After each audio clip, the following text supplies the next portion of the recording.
Alhamdulillah, salatu ala rasulillah, wala hawla wala quwwata illa billah. Untuk pertemuan sekarang, insya Allah kita akan membahas makhorijul huruf. Apa itu makhorijul huruf? Ialah tempat keluarnya huruf-huruf hijaiyah. Kenapa kita perlu belajar ini? Agar membaca Al-Quran kita, yang pertama jelas pahalanya ya. Karena apabila kita membaca Al-Quran salah penyebutan huruf, maka itu termasuk lahan jali. Apa itu lahan jali? Kesalahan fatal. Karena bisa merubah arti ayat ya. Misalnya ketika kita membacakan lafaz alhamdulillah, ketika kita memakai huruf ha, maka segala puji bagi Allah, alhamdulillah. Tetapi ketika kita memakai ha besar ya, kalau di Indonesia ini ada ha besar, ha kecil, padahal kalau di Arab gak ada ya. Intinya ha yang besar, maka dia akan berbeda arti. Bukan segala puji bagi Allah lagi, tetapi Waalaikumsalam. Tetapi apa? Sebentar ya. Tetapi menjadi maknanya hancur, kehancuran. Berarti kehancuran bagi Allah.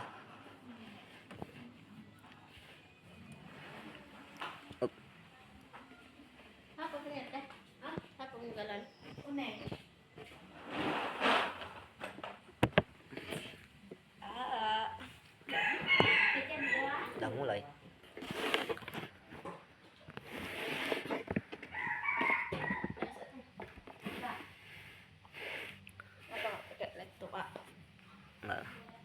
Cek, ada suaranya nggak? Ada? Ada. Jadi paham ya? Makhorijul huruf tuh tempat keluarnya huruf hijaiyah. Nah, itu berpengaruh kita. Kalau misalnya salah, pun berbeda. Itulah pentingnya belajar. Karena kan kita membaca Al-Quran berharapnya kan pahala, bukan menjadi mudarat ya, dosa ya gitu. Ini kita sediain satu video tentang makhorijul huruf, kita simak bersama-sama ya. Assalamualaikum warahmatullahi wabarakatuh. Jumpa lagi di channel Belajar Tajwid Pemula. Pada video kali ini insyaallah kita akan membahas tentang makhorijul huruf. Mungkin sebagian dari kita menganggap remeh pembahasan ini dengan alasan tanpa belajar makhraj juga banyak yang bisa ngaji, banyak yang bisa lancar baca Al-Quran.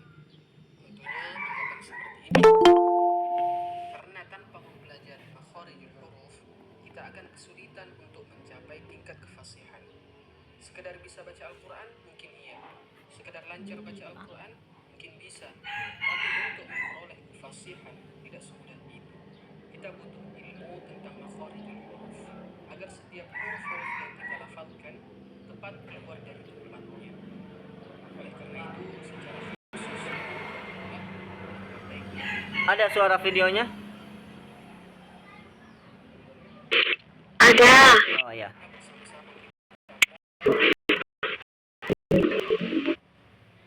Untuk mempersingkat durasi, kita langsung saja masuk ke pembahasan tentang makhorijul huruf. Makhorijul huruf terdiri dari dua kata, makhrij dan al-huruf. Makhrij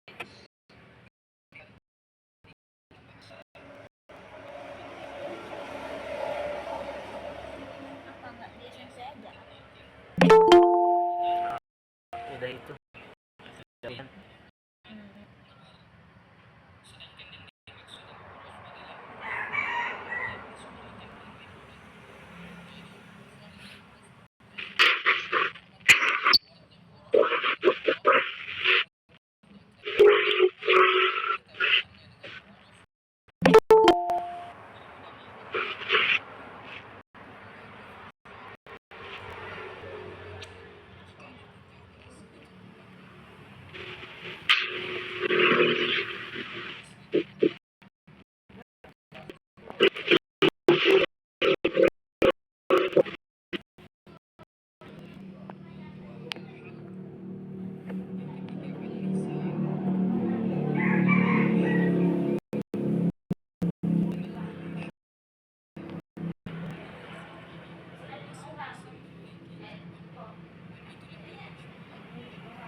suaranya.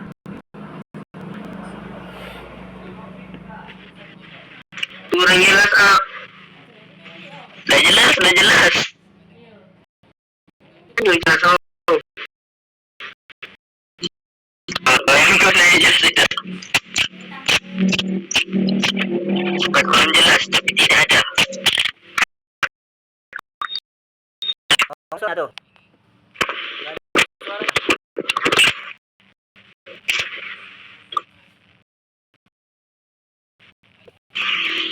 Nggak ada katanya. Atau waw sukun yang didahului Sekarang? dhammah. Tu, su, dan ya sukun yang didahului kasrah. Ti, si. Ada. Bahwa setiap suara yang huruf maka bisa kita pastikan suara tersebut keluar dari rongga mulut atau al-jauf. Sebagai contoh, ketika kita memanjangkan huruf ba, suara yang memanjang setelah huruf ba, tempat keluarnya adalah rongga mulut. Contoh lain, sa, ta. Setiap suara yang memanjang itu adalah tempat keluarnya rongga mulut. Kemudian kita lanjut ke makhraj yang kedua, yaitu al-halq. Oke. Tadi makhraj yang pertama tuh kan tempat keluarnya al-jauf ya. Al-jauf tuh rongga mulut. Ada 3 tadi. Apa aja? Alif, waw, ya. Ya, makanya a itu keluarnya dari mana? Rongga mulut.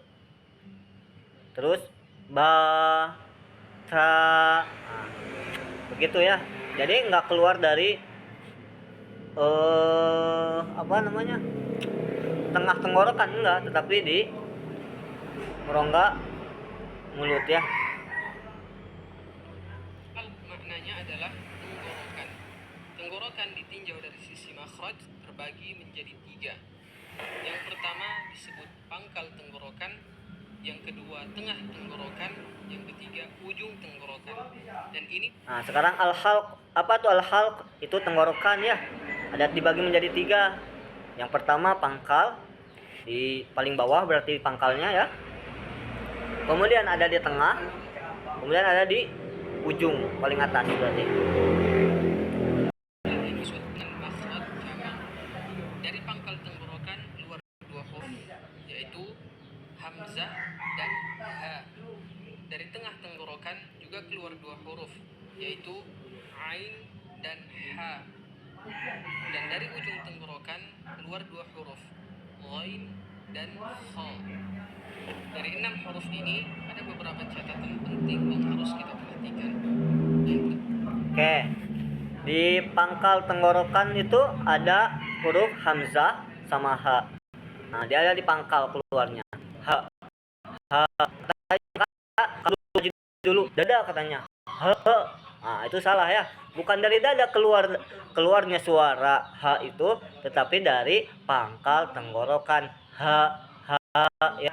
Nah, supaya agar nggak salah kita nanti ha malah ha. Nah, beda lagi nanti ha keluarnya dari mana? Dari tengah tenggorokan ya. Jadi naik sedikit ha. Nah, naik lagi ya. Ha itu naik ke sini. Ha. Nah, ha. Nah, beda lagi ya. Jadi ha di pangkal, sedangkan ha di tengah tenggorokan ya. Kita lanjut lagi. Pertama pada huruf ghain. Seringkali kita dapatkan pemula menyamakan ghain dengan abjad Indonesia go. Ghain ujung tenggorokan berpindah ke pangkal lidah karena Nah, kesalahan kita ketika kita belajar dulu mungkin ya. Guru-guru ngaji kita mungkin ada yang ngajarin gini. Dulu pernah belajar mungkin gurunya kurang pengalaman mungkin ya. Ketika mengajarkan huruf ghain, maka dia seperti go aja, go gitu, go. Tentu beda ya. Huruf ghain, sama huruf G di bahasa Indonesia. Ghain itu munculnya di mana? Munculnya di ujung tenggorokan ya. Maka ho itu sama, itu satu sumber ya, ujung tenggorokan. Bukan go. Go itu kan go. Beda ya sama go.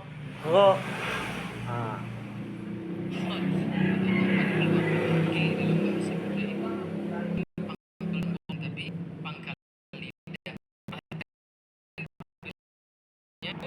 dengan o, ri, om, suaranya sangat berbeda. Kemudian hal berikut yang harus kita perhatikan juga adalah dua huruf yang keluar dari tengah tenggorokan, yaitu ain dan ha. Jangan sampai penyebutan dua huruf ini disamakan dengan dua huruf yang keluar dari pangkal tenggorokan, yaitu hamzah, a, dan ha. Saya rasa di antara kalian yang sedang menyaksikan video ini masih ada yang kesulitan untuk membedakan penyebutan huruf-huruf ini. Ada yang masih sulit untuk membedakan ha tengah tenggorokan dan ha. Kita sering keliru nih membedakan antara mana yang dari pangkal tenggorokan sama yang tengah tenggorokan ya. Yang hamzah sama ain itu kita sering ketukar ya. Ain itu kan dari tengah ya, la. Sedangkan hamzah itu dari bawah ya, a. Ketika kita sering salah, malah au. Nanti artinya juga beda ya. Kemudian ha sama ha. Bismillahi, bismillahi. Tentu pakai ha ya, pakai ha. Ha di tenggorokan paling bawah. Ha ya, bukan ha. Terus alhamdu sama alhamdu. Jadi kalau beda pengucapannya, beda arti ya. Alhamdulillah, segala puji bagi Allah. Alhamdulillah,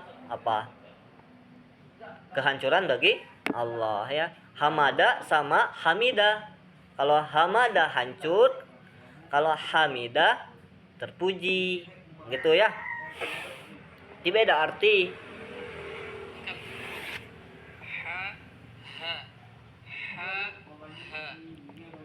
Dan mungkin juga ada yang masih sulit untuk membedakan hamzah dan ain. Bahkan ketika membaca ta'awudz, a'udzu, hamzah dan ain disamakan, a'udzu atau a'udzu. Dan kesalahan ini sangat sering terjadi. Dan kesalahan yang seperti ini merupakan biasa, sangat sering terjadi, khususnya bagi yang masih dalam proses belajar. Teruslah belajar dan perbanyak praktik di hadapan guru. Insya Allah setelah kesulitan pasti kemudahan.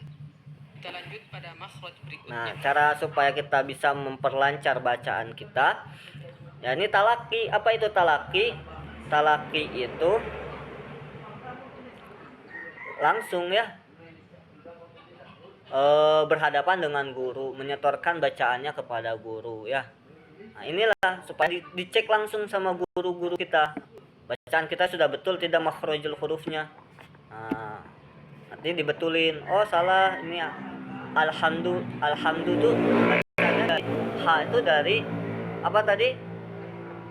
Tengah tenggorokan. Sedangkan alha itu munculnya dari bawah tenggorokan. Nanti dikasih tahu sama guru-guru kita.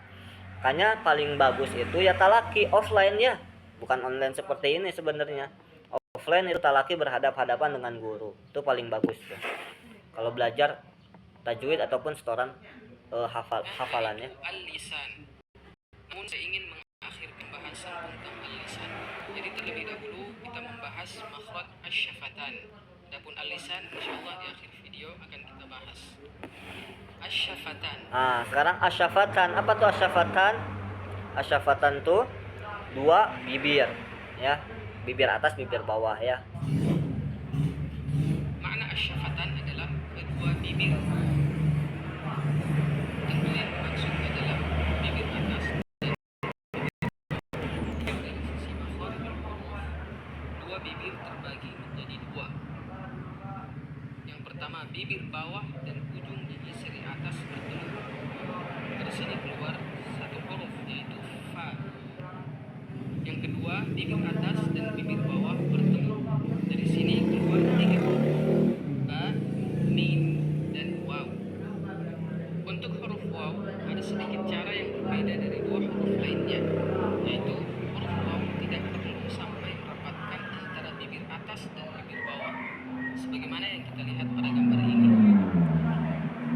Wa, wi, dua bibir tidak perlu dirapatkan. Kemudian makhraj berikutnya adalah al-khaysum. Tadi syafatain tuh ada huruf bibir atas tuh fa ya.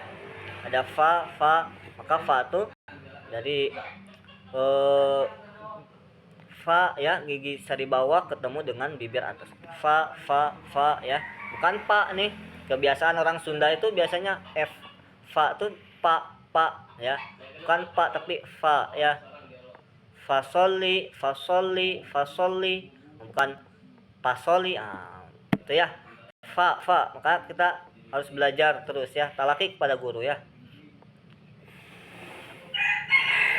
Khasyum adalah rongga hidung. Pada umumnya, jika kita bersuara, katup yang menuju ke saluran rongga hidung tertutup. Namun, Oke. Tadi yang berikutnya tadi itu apa? Bibir bawah itu wawu. Terus ada mim.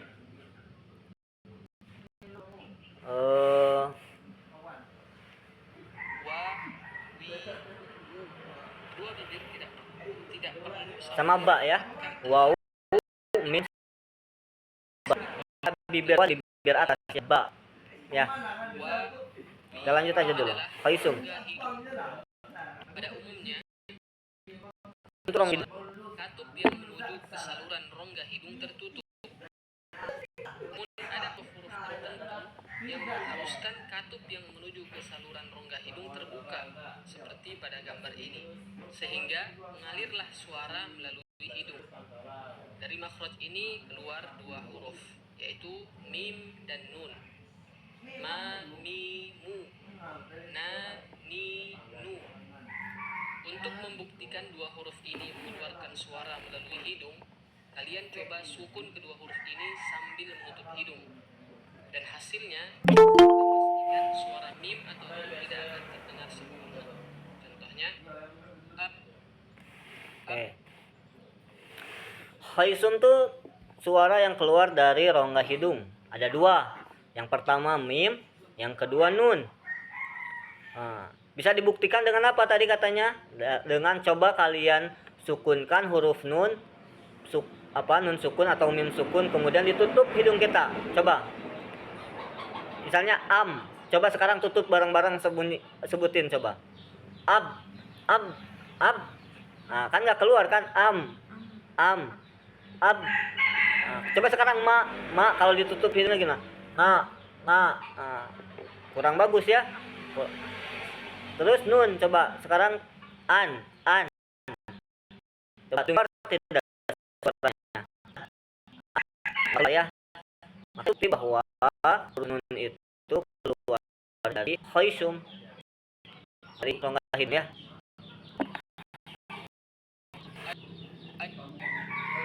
Kalian bisa dengar sendiri dan kalian bisa praktik sendiri. Kemudian makhraj berikutnya adalah al-lisan, lidah. Dan seperti inilah penampakan lidah. Lidah ditinjau dari segi makhraj terbagi menjadi beberapa bagian. Ada ujung lidah, tengah lidah, pangkal lidah, tepi lidah bagian belakang, oleh kiri atau kanan, tepi lidah bagian depan, sampai ujung lidah. Dari setiap bagian-bagian ini ada huruf yang keluar. Dan perlu kita ketahui bahwa setiap bagian-bagian lidah yang kita sebutkan tadi harus memiliki landasan, atau dalam bahasa lain tempat menempel.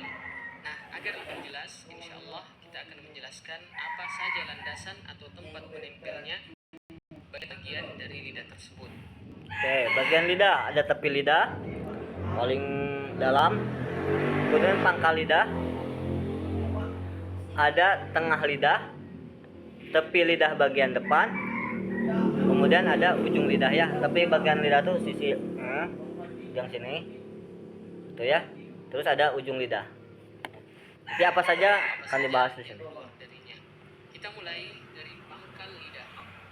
Makhraj dari pangkal lidah terbagi menjadi dua, dan inilah yang disebut dengan makhraj cabang juga. Yang pertama, pangkal lidah menempel dengan langit-langit paling belakang, keluar darinya huruf qaf. Dan yang kedua, pangkal lidah menempel dengan langit-langit belakang tapi agak ke depan sedikit setelah makhraj huruf qaf. Dari sini keluar huruf kaf. Agar lebih jelas, coba kalian perhatikan posisi lidah pada gambar ini. Makhraj langit belakang tapi agak Pangkal lidah tadi ada dua ya. Yang pertama qaf sama kaf ya. Oh, ingat-ingat tuh. Pangkal lidah ada huruf yang pertama. Tebak, pangkal lidah itu berarti di ujung paling ujung dalam ya. Nah, itu pangkal lidah ya. huruf kaf. Agar lebih jelas, coba kalian perhatikan posisi lidah pada gambar ini. Makhraj huruf qaf lebih dalam dari makhraj huruf kaf, sehingga harus menghasilkan suara yang berbeda dari kedua huruf. Contoh, o, ka, o, ka. Kita coba memberikan harokat dhammah. U, ku, ku, ri, ki, ri, ki. Sampai di sini jelas ya. Kita lanjutkan. Makhraj berikutnya yaitu tengah lidah. Landasan atau tempat menempel. Tadi qaf sama kaf ya. Itu harus bisa membedakan, kita jangan sampai ketukar mana ko, mana ka ya. Nanti itu ada sifat-sifatnya ya. Ada sifat-sifatnya. Kalau qaf itu ada syiddah, agak tertahan dia. Kalau kaf itu agak mengalir dia ya. Kalau nggak salah hamas. Nah, itu nanti agak mengalir dia. Ka ya. Kalau qaf tuh dia ketahan ya. Hanya satu, yaitu tengah lidah dan langit-langit yang berada di atasnya. Dari sini keluar 3 huruf: jim, sha, ya. Ja, sha, ya. Ja, i, yu. Sha, ya, i. Perhatikan posisi lidah pada gambar ini. Meskipun 3 huruf ini tempat keluarnya sama, namun masing-masing memiliki cara yang berbeda. Huruf jim, ya, i, yu harus benar-benar menempel pada langit-langit di atasnya. Sedangkan huruf shin dan ya, tengah lidah dan langit-langit di atasnya tidak begitu menempel seperti pada gambar ini. Sha, ya. Sha, shi, shu. Ya, yi, yu. Oke, tengah lidah ya. Huruf jim tuh rupanya di tengah lidah, dia mengangkat ke atas menempel ja ya, ja. Sedangkan huruf sa ya, sha tengah tapi tidak terlalu menempel. Sha ya, sha. Dan ya sha ya. Nah, itu sama ya.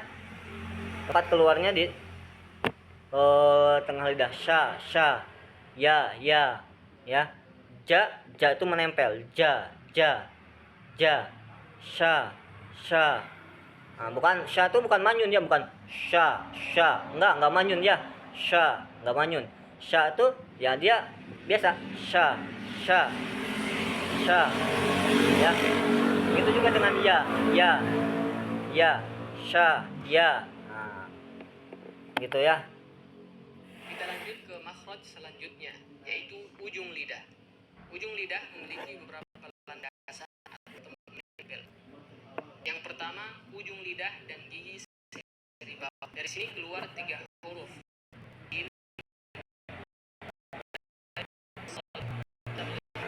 Lidah gambar ini. So, si, su, sa, si, su. So, si, su. Zi, su. Sa, si, su, za, zi, zu. Sedikit naik seperti pada gambar ini, agar menghasilkan suara yang lebih tebal. Kemudian landasan atau tempat menempel ujung lidah berikutnya adalah ujung lidah dan ujung gigi seri atas. Hurufnya ada 3. sa, zal, ro. Perhatikan posisi lidah. Ini kalau yang ini ujung lidah dan ujung gigi seri atas. Sa ya, menempelkan ujung lidah ke gigi seri atas. Sa. Za, zo ya. Sa, za, zo. Itu ujung lidah itu menempel ke gigi seri atas ya, ke gigi atas ya. Paham ya?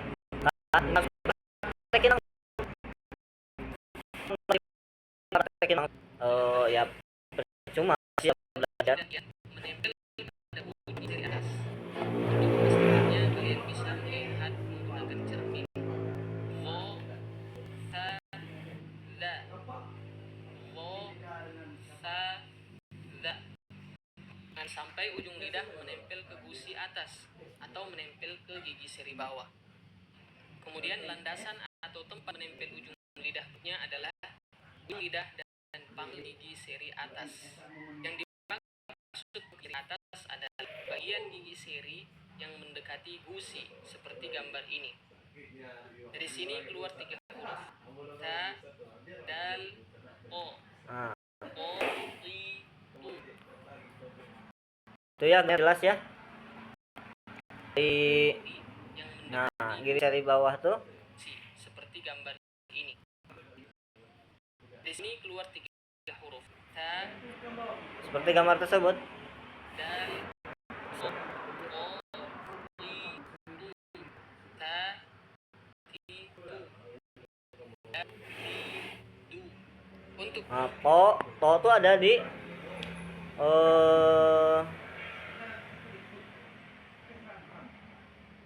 ujung lidah ya, ujung lidah dan pangkal gigi seri atas. To. Terus apa lagi tadi? Da, ta. Nah, itu ya. Untuk huruf O, pangkal lidah harus sedikit naik agar menghasilkan suara yang lebih tebal. Kemudian landasan atau tempat menempel ujung lidah berikutnya adalah ujung lidah dan gusi atas. Dari sini keluar 2 huruf: nun dan ro.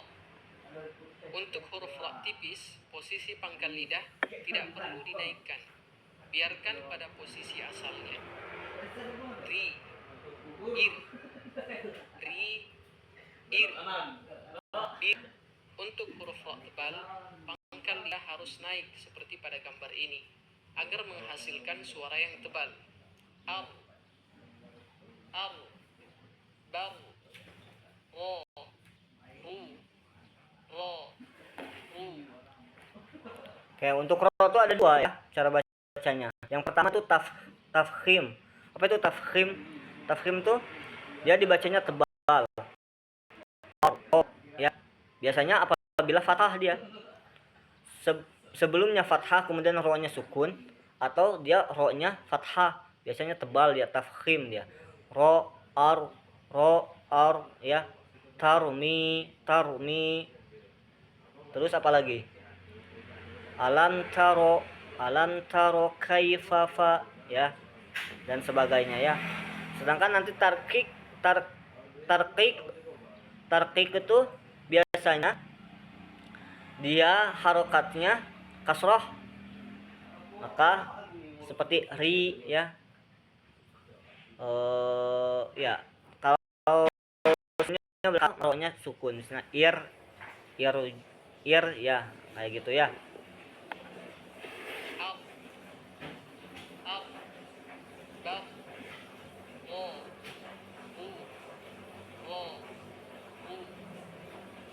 Sampai di sini jelas ya. Kita sudah membahas pangkal lidah, tengah lidah, dan ujung lidah. Sekarang kita lanjut ke tepi lidah bagian depan hingga ujungnya. Landasan atau tempat menempel tepi lidah bagian depan adalah gusi atas. Keluar dari sini 1 huruf, yaitu lam. La, li, lu. La, li, lu. Al, bal. Sebenarnya makhraj huruf lam ini kurang lebih sama seperti makhraj huruf nun, yaitu ujung lidah dan gusi atas. Hanya saja huruf lam melibatkan juga tepi lidah, tidak hanya ujung lidah saja. Kemudian makhraj lidahnya terakhir bagian belakang, kiri atau kanan boleh, atau kedua-duanya, menempel pada gigi geraham atas bagian dalam. Keluar dari sini satu huruf, yaitu O, dan huruf ini merupakan huruf yang paling sulit. Bahkan orang-orang Arab sendiri banyak yang kesulitan dalam menyebutkan huruf ini. Nih, huruf dod itu memang paling sulit.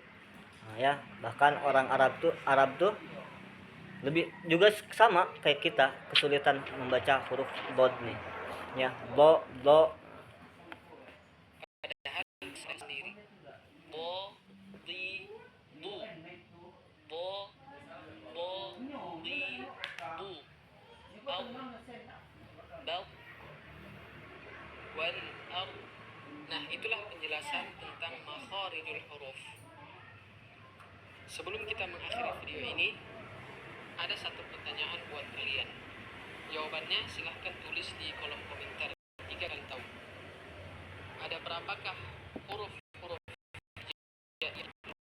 Oke ya, sampai segitu aja ya. Kita sudah tidak terasa setengah jam perkuliahan kita, pembelajaran kita. Semoga bermanfaat ya. Terima kasih buat yang sudah hadir. Tugas untuk hari ini kemarin kan nabila ya. Sekarang naziat. Ya. Distorkan sampai jam 9 malam. Lewat jam 9 malam berarti dia alfa.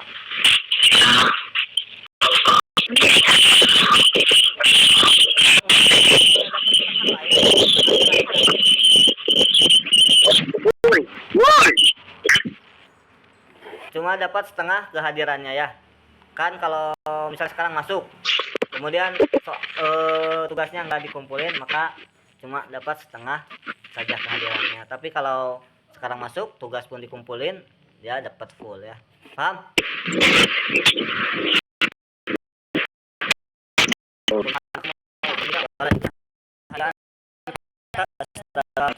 Assalamualaikum warahmatullahi wabarakatuh.